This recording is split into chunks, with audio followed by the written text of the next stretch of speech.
Es bueno buscar su rostro, su nombre.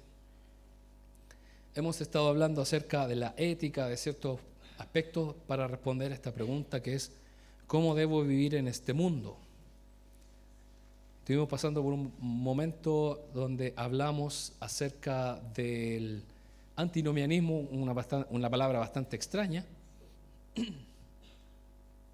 pero esa sesión ya la pasamos. Ahora vamos a algo un poco más. Bueno, esto está sacado de un libro de un pastor que es de Estados Unidos, que tiene una saga completa de todos estos temas bastante importantes para nosotros como cristianos. Y él, bueno, seguía hablando de este tema. Yo preferí un poco saltar porque es demasiado técnico. Entonces, hoy vamos a ver la ética del materialismo. Lo que estábamos tocando un momento en el devocional acerca de las cosas materiales, cosas que nosotros a veces nos afanamos por tenerlas, pero cuando no están, nos amargamos. Sentimos que cuando quedamos sin trabajo, cuando no está el sustento, es bastante el peso, es bastante, podemos decir, la angustia que uno siente. Pero el Señor está al tanto de todo. Antes de continuar, quisiera dar una pequeña mención, voy a hacer un pequeño resumen. Esto ya lo comenté en una junta de INGE de jóvenes, que ellos fueron los únicos que tuvieron el privilegio de conocer esta historia, 100% real, no fake. Y la puedo contar sin emocionarme porque ustedes saben que me he puesto más llorón, no sé si por el nacimiento de mi hijo, y es bastante fuerte, pero ya el Señor me ha dado fuerza, ánimo, y ya no es prácticamente doloroso porque el Señor está conmigo y con mi familia. Bueno, mi familia lo sabe, mis cercanos lo saben, y los jóvenes que estuvieron presentes ese día lo saben. En septiembre de 2023, a mí me ofrecieron trabajar para una compañía de seguros para ganar una licitación de cerca de 900 causas. Eso implicaba varios millones de pesos si yo los trabajaba con el otro abogado que me estaba ofreciendo esto, que entre comillas era un cercano, un amigo, pero había que pagar la licitación. Eran 10 millones de pesos.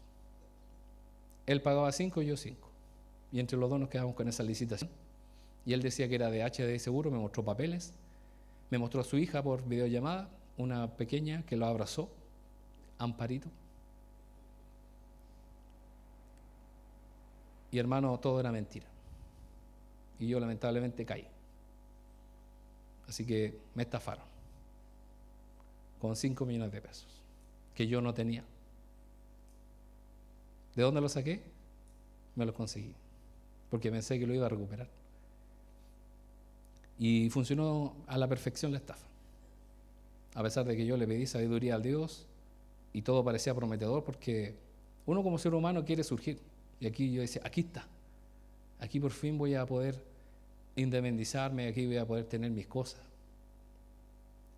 Y a veces uno piensa que incluso es una bendición de Dios. Pero en ese tiempo el Señor me dio un sueño, donde yo iba con mi padre, yo iba manejando el auto, mi padre iba al lado. Y el auto empezaba a caer en un camino descendente, y abajo había un precipicio y no había cómo frenarlo.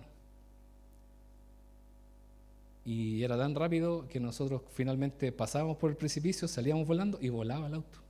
Y había como otro pedacito de tierra y ahí caíamos. Venía algo duro, algo difícil, pero el Señor nos iba a ayudar a salir adelante. Obviamente eso trajo repercusiones también con mi esposa, porque también teníamos algunos planes que no se pudieron realizar debido a eso. Y justo en ese tiempo mi esposa quedó embarazada. Entonces todo se estaba juntando. Yo recuerdo que vino un martes, no me tocaba a mí, y estuve ahí sentado llorando porque uno le pregunta a Dios por qué. Pero el Señor nos enseña que debemos depender de Él. Y yo le puedo decir, hermano, que no me ha faltado nada. Y estoy pagando el crédito. y estoy al día. ¿Por qué le cuento esto, hermano? Porque el día jueves fue a mi oficina el tío Emilio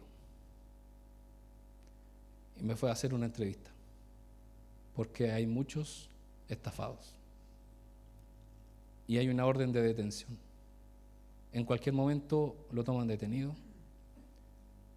A mí me estafó con nada en comparación a la otra persona, a las otras personas. Estamos hablando de 10 millones, 20 millones, 30 millones, y a una persona lo estafó con 80 millones de pesos. Entonces yo digo, gracias Señor, porque me libraste de todo eso. Bueno, él le ofrecía otras cosas, departamentos, propiedades, por eso él, mira, están en remate y así, es todo un cuento. Esa es una persona enferma.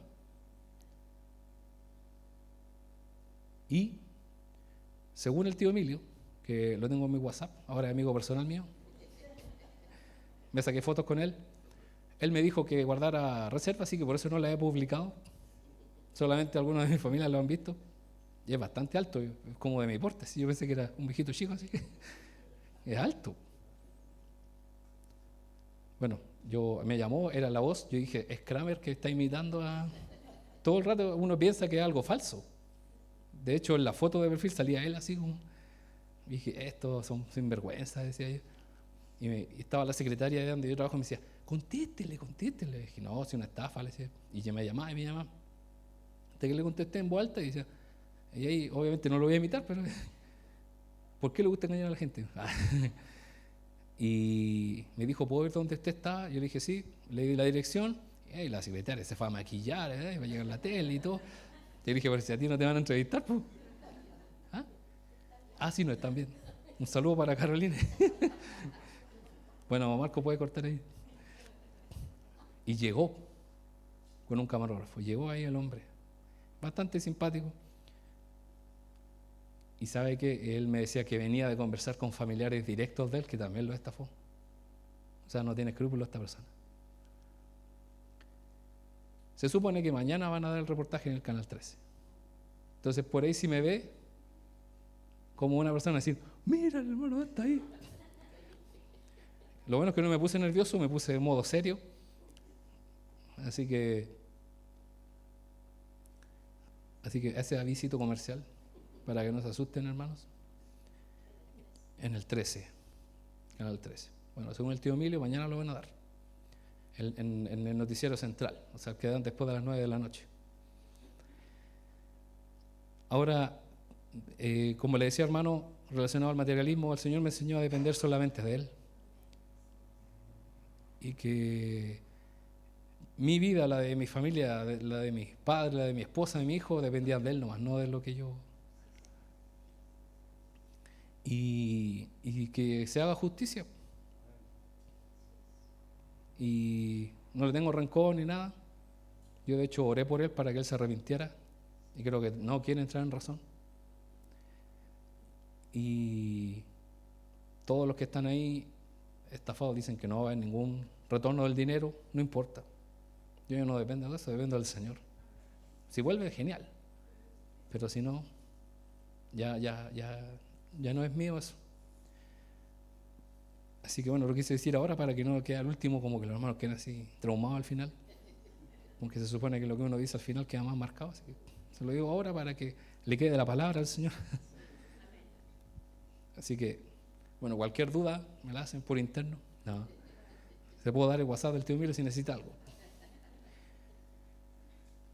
La ética del materialismo. El materialismo en el debate cristiano. La búsqueda de riqueza se percibe como el mayor bien en el materialismo. Buscamos la riqueza, buscamos mejorar nuestra situación. En el otro extremo del espectro está la postura llamada espiritualismo o idealismo, para lo cual solo los valores espirituales merecen ser buscados por el ser humano. ¿Qué quiere decir? Los que buscan solamente las cosas materiales. Hay personas que dicen, ¿para qué te sirve orar? ¿Para qué te sirve ir a la iglesia? ¿Qué ganas? ¿Qué ganas? ¿Gana algo material? ¿No ganamos algo material cuando venimos a las damas, a los jóvenes, a los varones? ¿Ganamos algo material? ¿Nos vamos con algo? Sí, con un sándwich, con un café, con un snack. Yo recuerdo que hace un tiempo había un ministerio de jóvenes donde te regalaban chocolate o cosas así si tú ibas.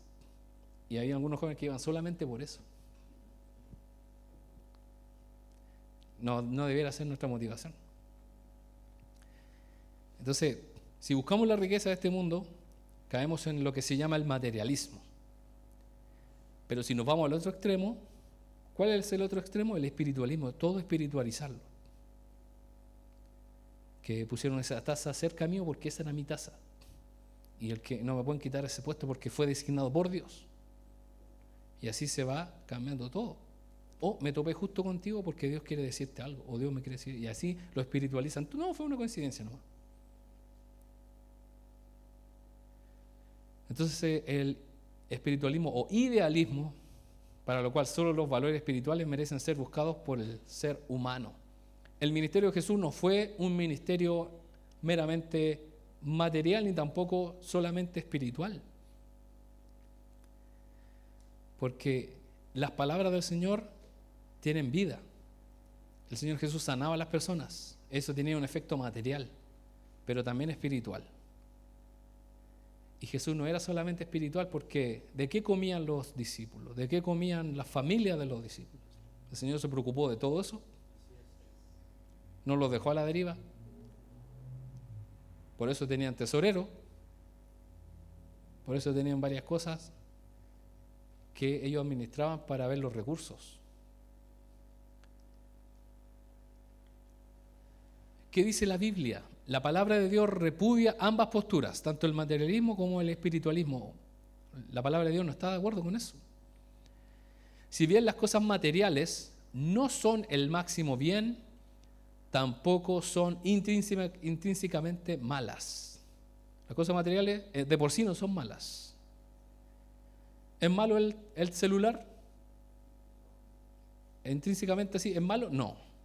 Sí es malo porque emite radiación y me puede matar. Puede explotar, ¿cierto? Últimamente celulares que explotan. Bueno, podría ser. No hay lugar para posturas que niegan las cosas materiales tampoco. Y la creación. Como por ejemplo el ascetismo y el monaquismo, que son posturas que dicen todo lo que vemos no existe. Lo material no existe, solamente lo espiritual. ¿He escuchado personas que dicen eso? Que creen que todo lo que nosotros vemos, todo esto no existe realmente. Es una ilusión. Cuando nos caemos nos pega, oye, fuerte la ilusión.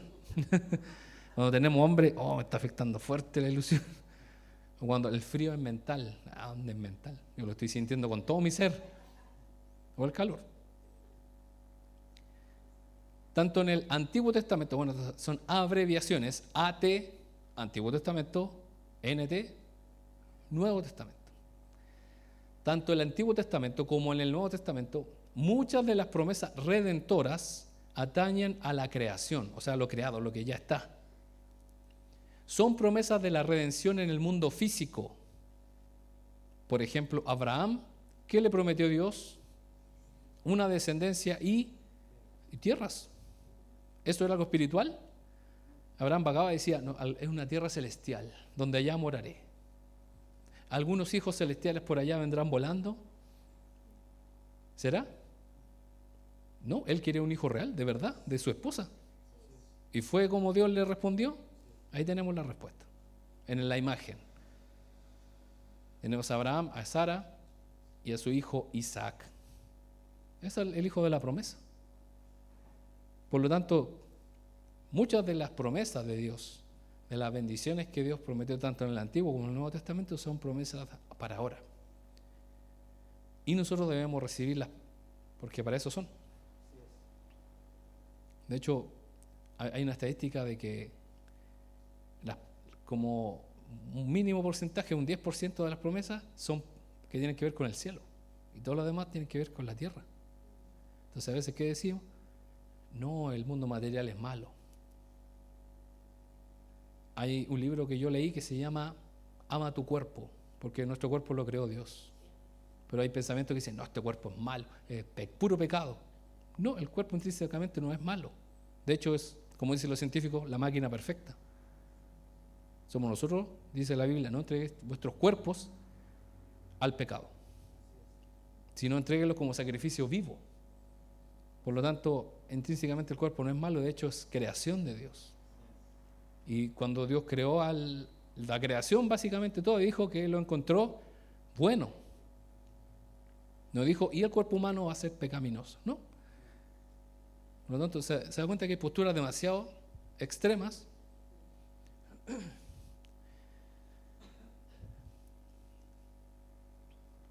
Vamos a hablar de la propiedad privada. ¿Has escuchado este tema? Sobre todo los debates constitucionalistas, o de tú eres de allá, tú eres de acá. La propiedad privada es un principio cardinal para la discusión sobre el materialismo. ¿Por qué? Porque yo digo esto es mío. ¿Pero quién dice que es tuyo? Propiedad privada, es mío. Muchos aducen que lo correcto para un cristiano es alguna forma de vida en comunidad o igual distribución de la riqueza. Sin embargo, el concepto de propiedad privada está inseparablemente relacionada con la ordenanza de la creación que santifica el trabajo. Yo merezco el fruto de mi trabajo. Me pertenece a mí. El trabajo tiene un valor asociado. No porque Carlos Marx se le ocurrió, sino porque Dios le dio valor al trabajo como al fruto de ese trabajo. Dios creó el trabajo antes de la caída. ¿Qué le mandó Dios a hacer a Adán a trabajar antes de que él cayera en el pecado? Él le mandó a enseñorearse y a ponerle nombre a los animales. Y eso es un trabajo. El problema fue después, las consecuencias, que el fruto de ese trabajo no iba a ser tan fácil. ¿Cuál era el problema? Los espinos y los cardos. Porque sería genial que nosotros invirtiéramos tanto y recibiéramos el doble de inmediato y genial, no me costó tanto. Uno a veces se pone curioso y pone, ¿cuál es el mejor trabajo del mundo? En Google. ¿Cuál es el trabajo con menos esfuerzo y más ganancia? Ser influencer. Por eso todos quieren ser influencers. Pero esto está relacionado con un mandato divino, que nosotros fuimos llamados a hacer un trabajo y a recibir esa retribución. El libro de Eclesiastés está escrito por un Salomón melancólico, un Salomón que ya no ve la vida de la misma manera que cuando era joven, un Salomón anciano con quizás de muchas decepciones. Y él finaliza su libro diciendo, lo mejor, lo que más puede optar el ser humano, ahí lo dice, textual. Lea Eclesiastés los últimos versículos. Es que el hombre trabaje y se goce en ese trabajo. Es lo mejor que un hombre, un ser humano, puede optar. Y lo dijo alguien que tenía, ya era como, usted conoce a Rico Más Pato, el que nadaba en las monedas, ¿cierto? Tenía una piscina de monedas de oro. Bueno, Salomón tenía, yo creo que 10 piscinas de oro. Y él dijo, lo mejor es trabajar y recibir y alegrarse en eso. Es lo mejor. Bueno, ahí tenemos varios, todos nosotros nos podemos desempeñar en una labor, en un trabajo y recibir esa remuneración y debemos gozarnos en eso porque es bendición de Dios. Y eso es de nosotros. A no ser que usted llegue a su casa y alguien esté con la mano abierta. Ahí está. Eso es otra cosa. Eso es un contrato social, pues. Llamado matrimonio. Ajá. Un mandato santo. Cuando el ser humano se involucra en el trabajo, se está comportando como alguien hecho a imagen de Dios. ¿Qué hizo Dios los primeros días de la creación? Trabajó, Él formó el ambiente, formó los elementos, la luz, la oscuridad, formó la tierra, el agua, así, formó los elementos y es todo lógico cómo va formando. Y cuando ya crea el ambiente, al final, ¿a quién pone? Al ser humano. Dios no creó al ser humano en el espacio flotando y se ahogó así y murió el ser humano. No, primero le creó la tierra, su casa, su hogar, y luego lo colocó ahí. Aún desde la caída tenemos indicios del principio de propiedad privada. Los primeros actos litúrgicos observados en el Antiguo Testamento son las ofrendas de Caín y Abel. En Génesis 4, 1 al 5. Las ofrendas eran legítimas porque cada hombre dio lo que realmente le pertenecía. Cuando uno ofrenda algo es porque es propio, es de uno. O sea, sería una ofrenda agarrar algo de otro. O sea, cuando uno es niño, de repente los papás dicen, uno le pasa la ofrenda y está bien. Pero cuando algo es mío realmente, ¿qué es lo que sucede? Es mi ofrenda para Dios. ¿Qué sucedió con Caín y Abel? ¿Cuál era la ofrenda de cada uno? ¿Cuál era la ofrenda de Caín? ¿Qué es lo que trae Caín ahí en las manos? La agricultura.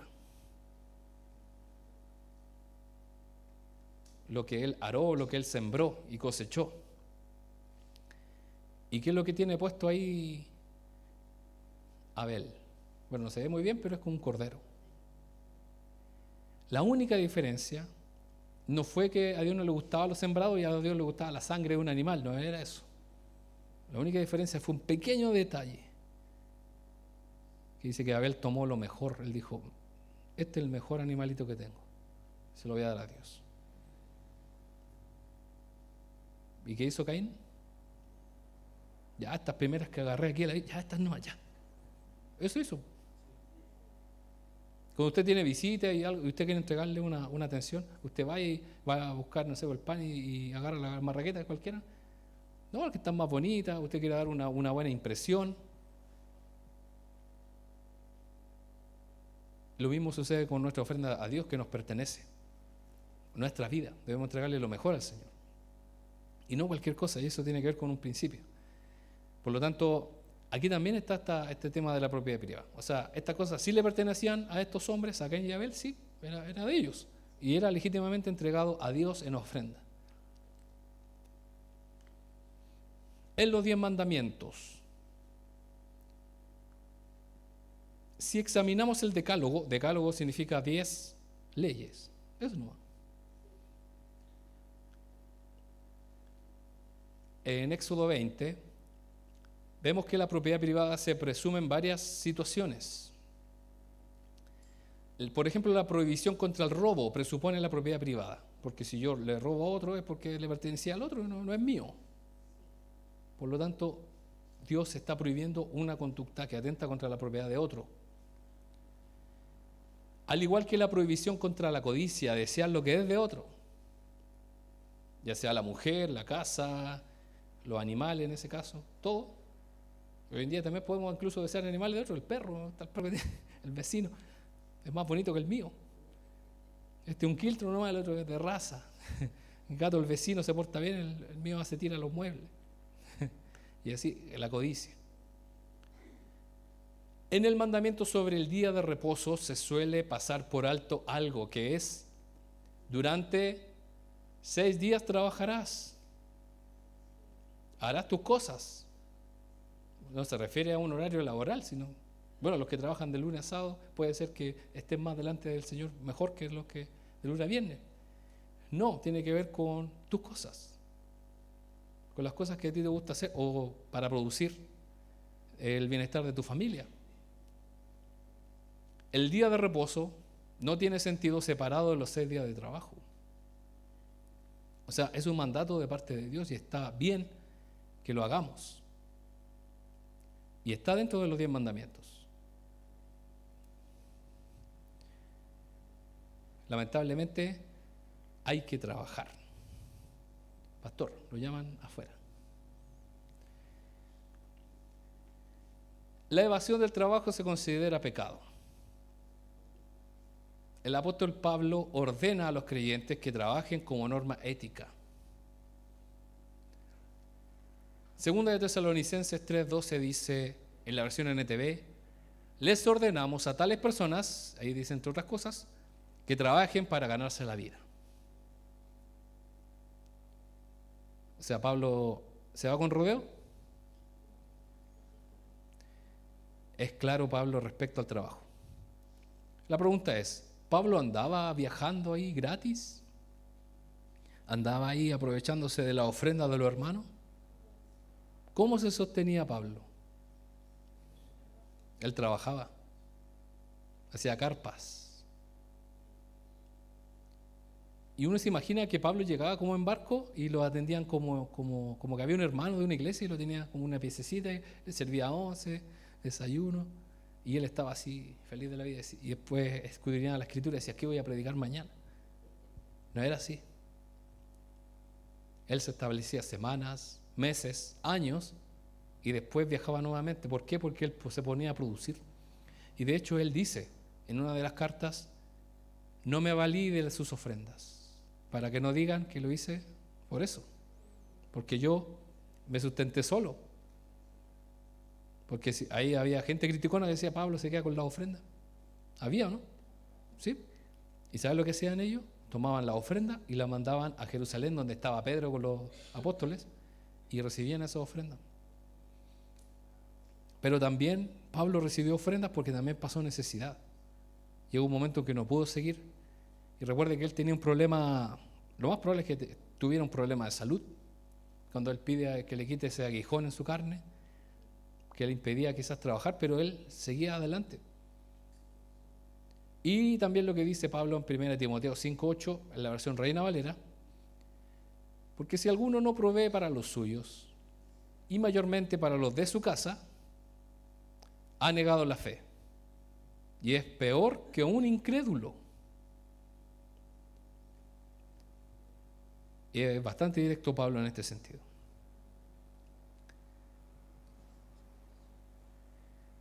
Por lo tanto, todas estas cosas nos llevan a que Dios ha santificado el trabajo. ¿Ha escuchado usted la frase que el trabajo dignifica? ¿Pero por qué? Y dice que cualquier trabajo es digno. ¿Por qué? Porque eso lo entregó Dios. Usted puede hacer cualquier trabajo. Usted incluso puede estar sobrecapacitado, como lo que sucede hoy en día. Que a veces tenemos muchos títulos y después no nos aceptan en ninguna parte porque tenemos demasiado. Mucho. Porque un universitario, una persona con título, no lo van a contratar solamente para hacer aseo, porque al segundo que encuentre otra pega se va a ir, va a dejar botado. O lo más probable es que se ponga a rechazar las instrucciones. No, ¿por qué lo voy a hacer? Y así. Entonces, ahí en ese sentido, la palabra del Señor es clara respecto a lo que tiene que ver con este materialismo. No sé si nos queda otra más. Sí. Dos conclusiones. Existe en la Biblia el derecho a la propiedad privada como fruto de la propia labor. Lo que usted gana es para sí y es propio. Es suyo. Y usted lo puede administrar como usted quiera y entregarle a Dios una ofrenda especial para Él. Y eso es agradable a Dios. Y está bien usted, si usted quiere salir a comer o a disfrutar algo, está bien y Dios se goza. A veces uno se siente culpable. ¿Me puedo gozar? Y el Señor dice, gózate, ¿no? Pero responsablemente. No te vayas a meter en problemas. Sí, el Señor nos da esa bendición. Y segundo, hay una responsabilidad de trabajar honesta y diligentemente. Esto es una contraparte. ¿Nos podemos alegrar en el fruto de nuestro trabajo? Sí. Pero ¿cuál es nuestra labor, nuestra responsabilidad? Hacerlo honesta y diligentemente. No sacar provecho. Puesto que vivimos para la gloria de Dios, tenemos la responsabilidad de entregar un honesto día de trabajo. Y usted sabe lo que implica eso, hacer las cosas bien. Nuestra labor no debe ser simplemente para la adquisición de riqueza. No, yo estoy aquí porque me pagan al fin de mes y si no, no estoy acá. Obviamente somos seres humanos y hay situaciones que pasan, que pueden ser excepcionales, pero no es la regla general que podemos admitir en ciertas ocasiones. Por lo tanto, nuestra vida depende de Dios. Por eso dice que no solamente vivimos para la adquisición de riquezas, sino que es para la gloria del Señor. ¿Hay personas que destacan en su trabajo? y otras que no. ¿Por qué? Si les pagan, entre comillas, todos lo mismo. ¿Por qué será? ¿Por qué será que en algunos lugares ponen eso? El empleado del mes. ¿Será que le dan un bono extra? ¿Una hamburguesa más? ¿Unas papas fritas extra? Porque lo hacen mejor, sin esperar así absolutamente nada a cambio. Simplemente ellos lo hacen bien, ¿no? Porque así lo quieren hacer. Cuando el trabajo a veces no es tan bien remunerado, ahí se ve realmente la disposición de las personas. Porque usted a veces está en un lugar donde quizás atienden personas que ganan el mínimo, pero hay personas muy amables. ¿Le ha tocado a usted? Pero hay otros muy pesados. A mí no me pagan por ser simpático. Ah, sí se nota. Sobre todo los empleados públicos. Yo hablé de los empleados públicos en una reunión de puros pastores, donde habían de varios lugares, y todos se rieron a carcajadas. Y era porque el pastor era empleado público, trabajaba en una municipalidad. Me dijo, yo trabajo en una municipalidad y todo. Y dije, perdóname. Me dijo, no, pero lo que usted dijo era verdad. Y dije, bueno, está bien. Casi me retracto ahí. Porque tenemos que hacer las cosas para la gloria de Dios, hacerlo diligentemente. Y qué maravillosa bendición es hacer las cosas y que nos retribuyan con dinero y además estar alegre en eso. Es una bendición de Dios.